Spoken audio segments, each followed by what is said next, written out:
Hi, welcome to Revenue Marketing Television, the CMO Insights series. I'm your host, Jeff Pedowitz, President and CEO of the Pedowitz Group. Today as our guest, we have Shira Abel, who is Chief Executive Officer of Hunter & Bard, which is an award-winning PR and design agency. Shira, welcome to the show. Thank you so much for having me, Jeff. I was really looking forward to coming on, and I'm honored to be here. Honored to have you. Last time we were at B2BMX, right? And I think we were freezing outside. Yes. Unusually cold weather for Arizona. Like, you're not expecting it, and yet there it is. It really did throw us off, I think. We're like, oh, great. Arizona in February. This is amazing. And It wasn't. It was actually colder than San Francisco. It was. But fortunately, the content was awesome because the guys at the Gen Report do a phenomenal job. So we're heading back there this year. You going again? Probably. I haven't booked it yet. But yeah, there's a good chance that I will be. Okay. Awesome. So PR, I think, is a long tradition in marketing, a staple, but it's changed a lot along with marketing over the last 10 or 15 years, right? Through social and other channels and the way that brand is changing. So you're an expert. You have a business, and what's your take on that? What are some of the things that where PR has changed the most?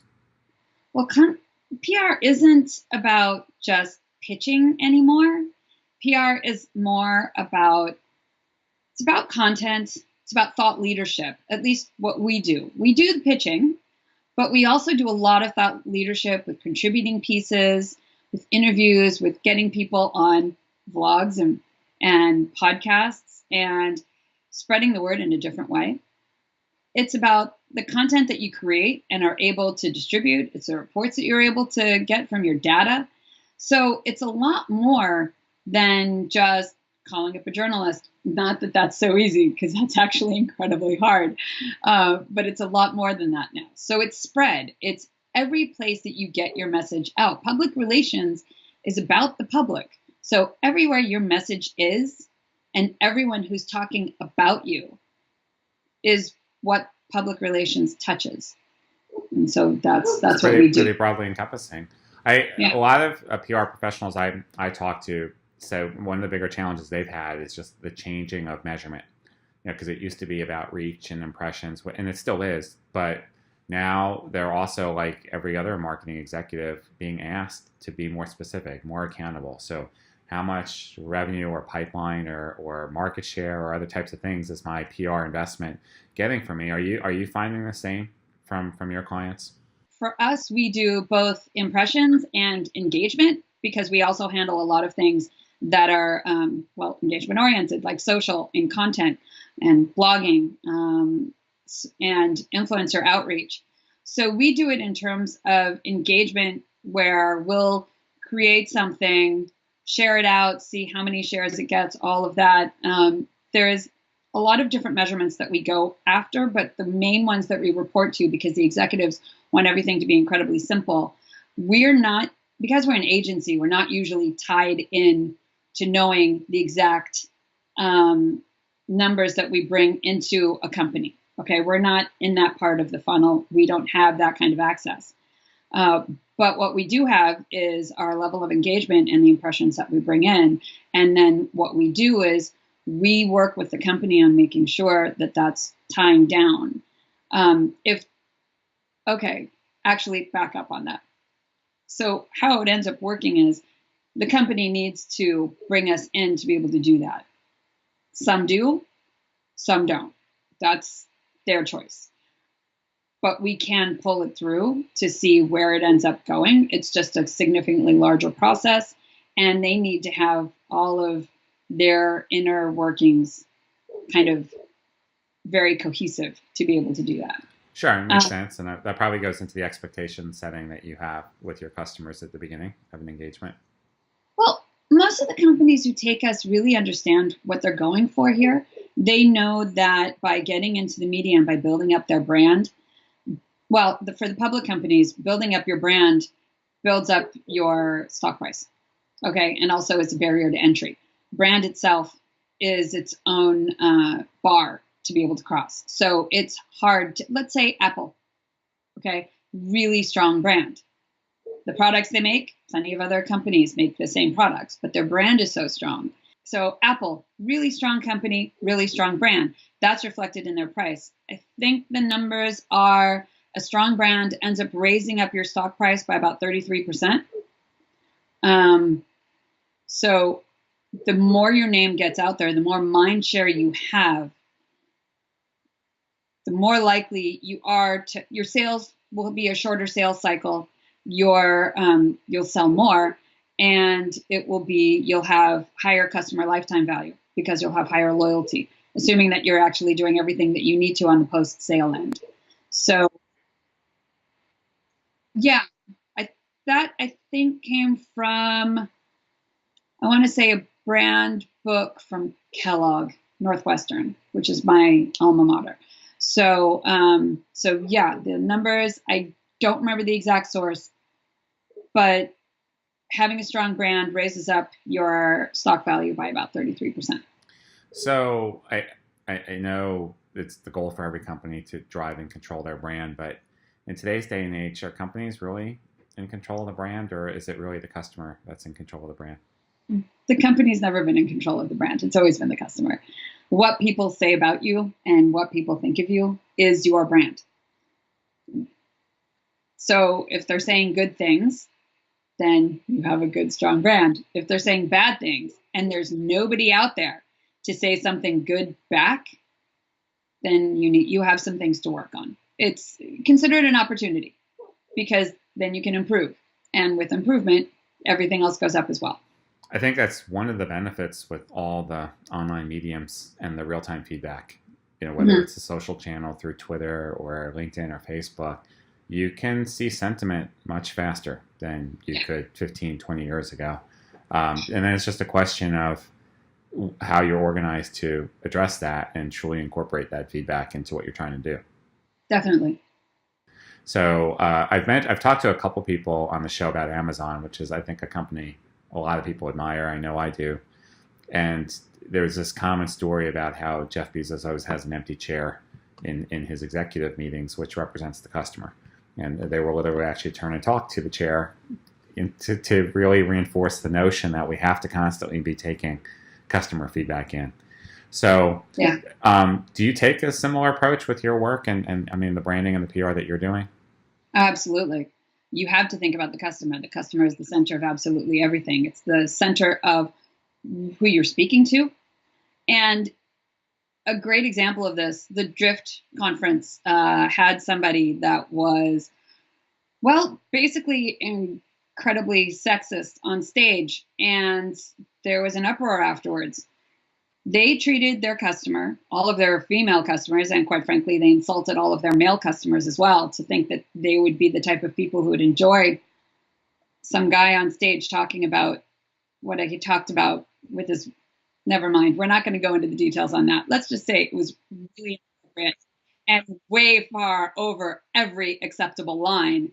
They knew what they were doing. Okay, they actually said in the beginning of the conference that you might hear some controversial views on things, Okay, they warned people. So they knew exactly who they were going to have on stage. And I've interviewed the CEO of Drift. I've interviewed David Cancel. And he was great in the interview. So I'm actually really surprised that he would have somebody like that on his stage. And they have a great product too, because there's a lot of people talk about them in terms of what they're doing with engagement. Yeah. So, but they lost a lot of loyalty from that, at least from every woman. And please don't think that women don't have any budgets and don't control anything in their organizations.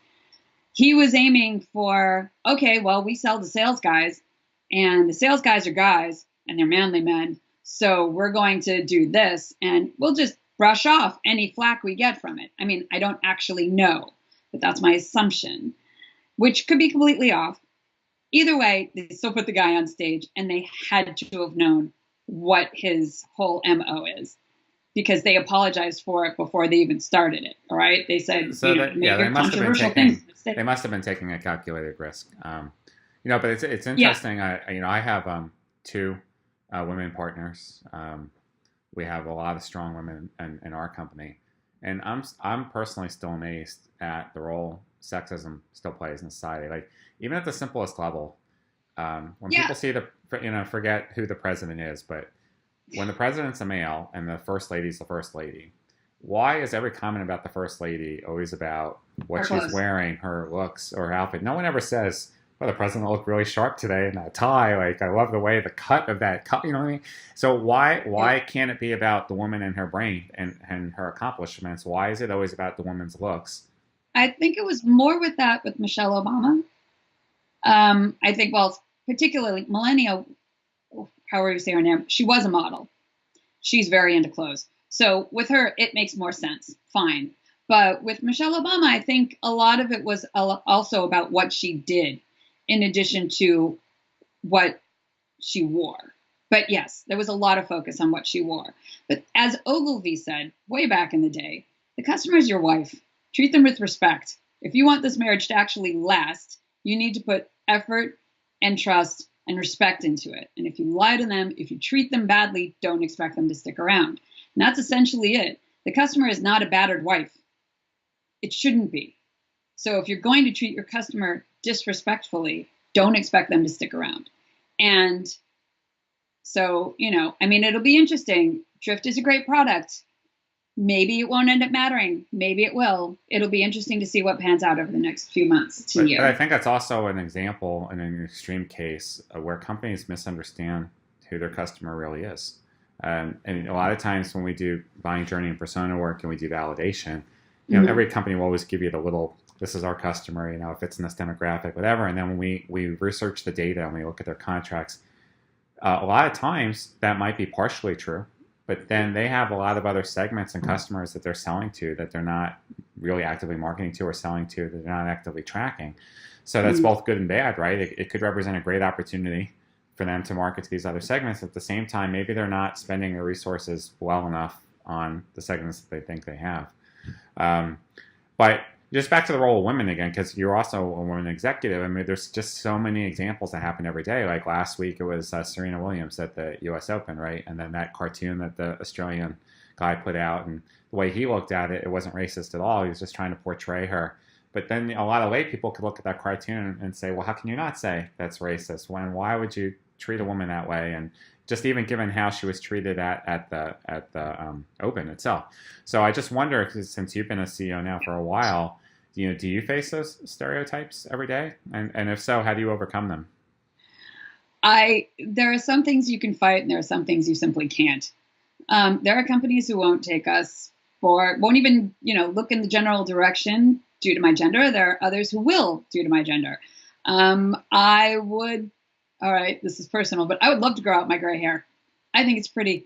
I have little silver sparkles coming from my head, and I think it's kind of awesome. But I dye my hair because when I grew it out last time, I need to close deals. I have a responsibility both to everyone on my team, as well as, as everyone on my team, as well as my family. So I need to sell. And guys have the exact same thing, though. I mean, ageism is both genders. I don't think that's owned by anyone. But the fact is, we all have something that they're going to say, oh, I want to work with this. I don't want to work with that. I've had a few of those experiences. I've also had experiences where I'm also Israeli. That's come against me before. So there is a whole bunch of things that I've gotten to deal with, especially since moving back to the U.S. I found it a lot easier in Europe and Israel, but that could have just been circumstantial. Again, just as one person, it's kind of hard to make any type of statistical analysis from it. Impossible, actually.